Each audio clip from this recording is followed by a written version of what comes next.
Hey, this is Brooke, functional medicine dietitian specializing in fertility, and this is the Fertility Dietitian podcast, where I help you uncover the barriers that are preventing you from optimizing your fertility and teach you how to work with your body to finally take home a healthy baby.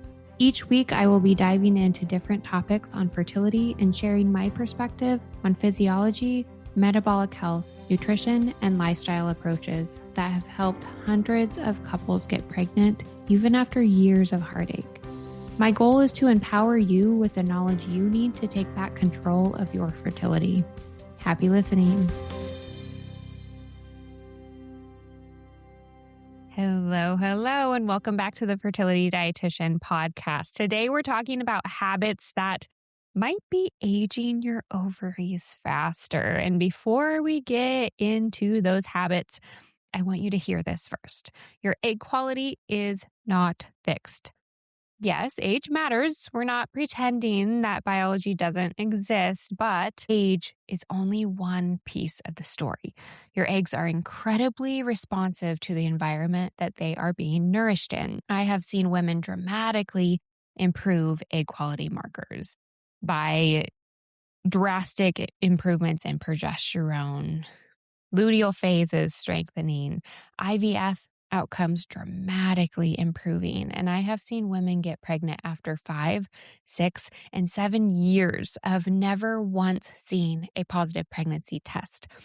All of these signs and symptoms scream improvements in egg quality, not because of anything magic, not because they just relaxed, but because we actually changed the environment that their eggs were developing in, and that matters big time. Your ovaries are constantly responding to signals from the gut, your blood sugar and insulin signaling, your stress response, your nutrient status, even your inflammation levels and your sleep, including your circadian rhythm, your toxic load, and your overall sense of safety and energy availability. So today I want to walk you through a few habits I see all the time that may be actually aging your ovaries faster than they should be aging. And the good news is that these are things you can change. They are controllable. So let's get into it. First up, and this one might be a little bit surprising, but not eating enough fiber. It's massively overlooked in fertility. Most women trying to get pregnant are focused on protein and supplements, maybe cutting things out of their diet, but they are eating nowhere near enough fiber to support a healthy gut microbiome. And your gut microbiome has a huge influence on ovarian health. Your gut bacteria produce compounds called short-chain fatty acids, and these are incredibly important signaling molecules that actually help regulate inflammation, balance the immune system, support insulin sensitivity, and even ovarian function. Short-chain fatty acids help create an environment that protect the ovaries. When your microbiome is depleted, inflamed, or underfed, you lose some of those protective signals. And this is one of the reasons I care so deeply about food variety, not just healthy eggs. I'm talking about beans and lentils and berries, kiwi, root veggies like your carrots, apples, oats, ground flax, and chia seeds, super helpful for reaching those fiber goals. Cooked and cooled potatoes or rice gives you a different type of fiber called resistant starch. Nuts and seeds, colorful vegetables, although keep in mind, like our dark leafy greens, fantastic nutrient profile for us, are actually really low in fiber. You're getting more fibers from your cruciferous veggies than your kind of leafy greens. Both are important, but for different reasons. Your gut bacteria thrives on diversity. And when your gut thrives, your hormones, your immune system, and your ovaries benefit too. So think about this. Here's a practical goal. Most women should be aiming for at least 30 grams of fiber a day. And if you're currently eating very little fiber, on average, most of us start around, if you're eating the standard American diet, it's like less than 15 grams of fiber a day. So less than half of what we should be getting. So if you're there or starting lower than 30, do not jump dramatically or quickly, you won't be very happy. If you're starting at 10 grams, don't jump to 40 grams overnight. Your gut is going to hate you. Motility will change drastically. So you want to increase slowly while increasing hydration and making sure that you are also moving. Exercise, walking is also really helpful for the fiber increasing stages. So focus on variety of fiber-rich foods over kind of perfection. All right, the next habit we want to talk about is falling asleep the second your head hits the pillow. I know people love to brag about this. I'm just asleep as soon as I hit the pillow, right? But fast sleep onset actually can be a sign of sleep deprivation or poor sleep quality. Your body's essentially crashing, and sleep matters deeply for egg quality. Your ovaries are highly metabolic tissues. Egg maturation requires an enormous amount of energy production inside the mitochondria, and sleep is one of the primary times your body repairs, detoxifies, regulates hormones, and restores mitochondrial function. So poor sleep increases oxidative stress. It disrupts blood sugar regulation, it impacts cortisol rhythms, and it alters reproductive hormone signaling. Your ovaries notice all of that, which brings me to the next point: sleeping less than 7 hours. Women sleeping under 7 hours have been shown to have lower AMH levels compared to women sleeping 7 to 8 hours. Some women thrive on 8 to 9 hours. One study actually found the AMH levels were about 22% lower. Now, does that mean that one bad week of sleep destroys your fertility? No. And just a note on AMH. AMH has no correlation with natural conception, but it does give us insight to how safe your body is feeling, and how much energy it has to support follicle maturation. Okay. So 1 week of bad sleep is not going to destroy your fertility. No, but chronic sleep deprivation absolutely creates a physiological environment that is less supportive of ovarian function. And this is especially important for the high achieving women listening to this who are running on caffeine, productivity, stress, and survival mode. Your body does not prioritize reproduction when it feels depleted. Reproduction is expensive from a metabolic standpoint. It needs a lot of energy. And your brain is constantly asking, do we have enough energy and resources to support this safely, support fertility in a safe way? And if the answer is no, your body will downshift reproductive function to conserve energy and really keep you alive, especially if you're constantly in that fight or flight mode. So if you're trying to improve egg quality, one of the most powerful things you can do is to protect your sleep. Sleep like it's your job, because it matters. It really does. A few practical things here. Get morning sunlight within 30 minutes of waking. Even 2 minutes makes a difference. Even if it's only staring out the window, it's going to make a difference. Reduce bright light exposure at night. As it's getting dark outside, it should be getting dark inside. Ditch the screens. Eat enough during the day. And try to keep a consistent sleep schedule. Also, avoiding intense exercise late at night if your sleep is suffering. And stop treating sleep like it's optional, because it's absolutely not. Not for fertility, not for overall health or longevity either. So all of these tips are going to support that circadian rhythm and support you in improving your sleep quality. And of course, getting to bed early enough to get at least that 7 hours, ideally closer to that 8-hour time frame, is going to make a lot of difference too. Next, drinking out of plastic bottles every single day. Not what we want to be doing. We need to really talk about microplastics. I have a whole episode on this, so we will link that in the show notes. We know that they are no longer theoretical. Microplastics have been detected inside human follicular fluid, which is the fluid surrounding developing eggs inside the ovary. Think about that for a second. The environment surrounding the egg matters tremendously. And that follicular fluid delivers nutrients, hormones, antioxidants, and signals to the developing egg. Now we are finding plastic particles in that very environment. Many plastics also contain endocrine disrupting compounds that interfere with hormone signaling and increase oxidative stress. And oxidative stress is one of the biggest drivers of ovarian aging. Again, this is not about perfection. You do not need to throw away every plastic item you own and spiral into fear. But we do want to reduce daily exposure where it matters most. So think about these hopefully easy swaps.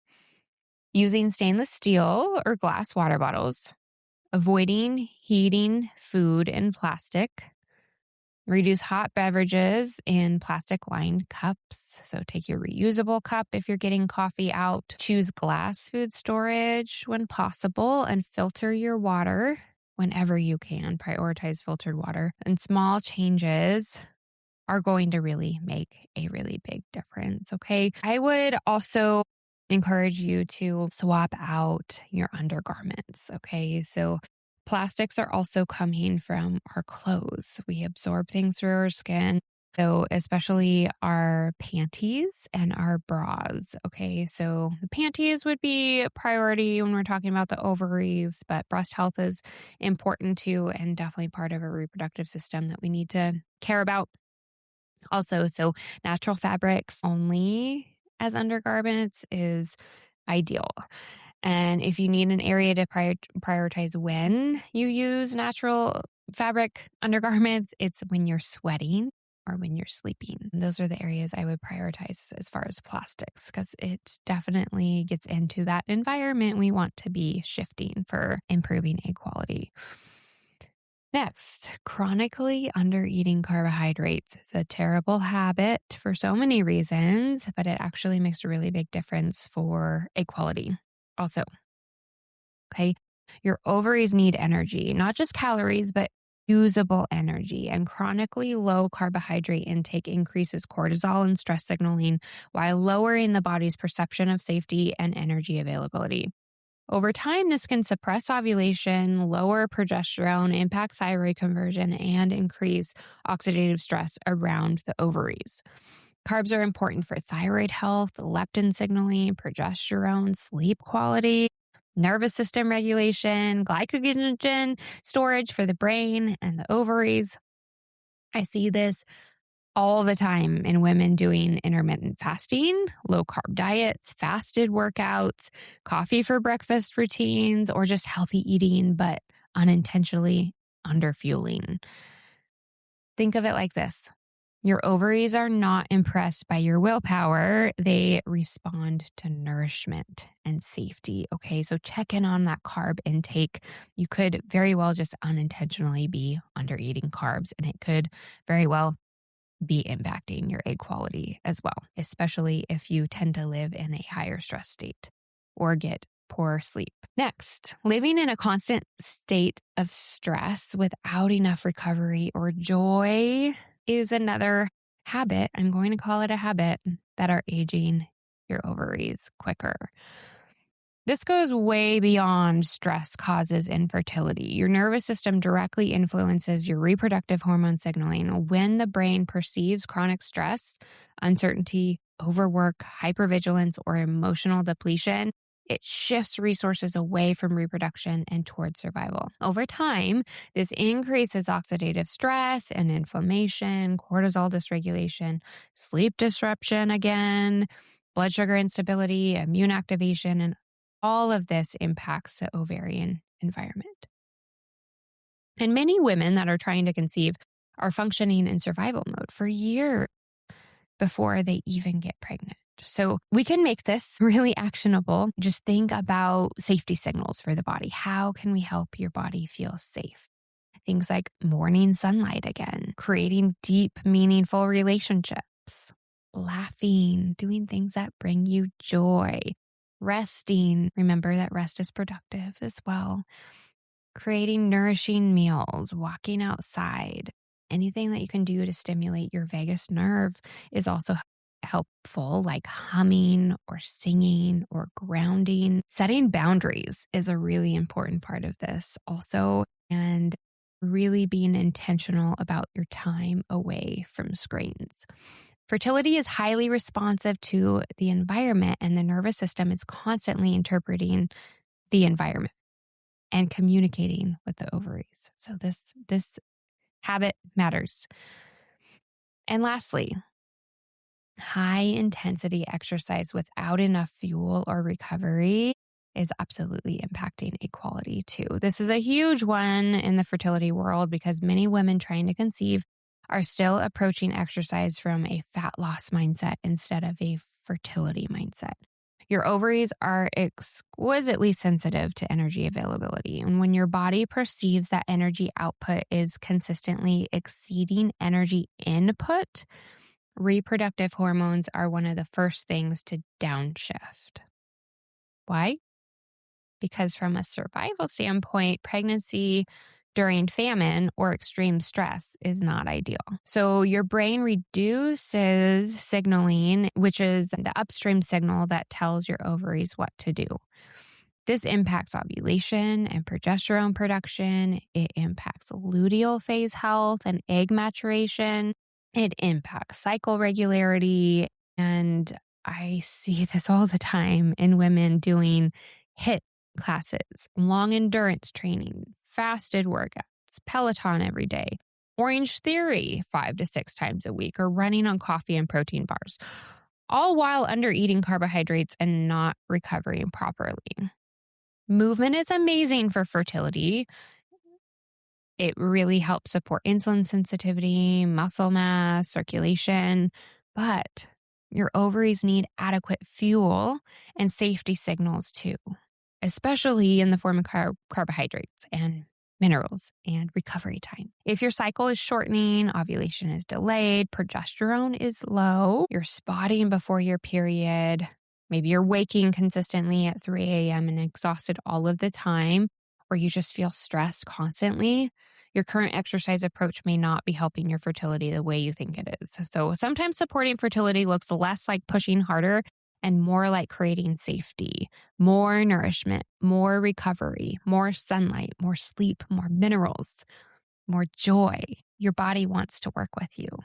And I really want you to leave this episode feeling hopeful because I know how easy it is to hear conversations around fertility and aging and immediately spiral into fear. But fear is not a strategy. Support is. Action is.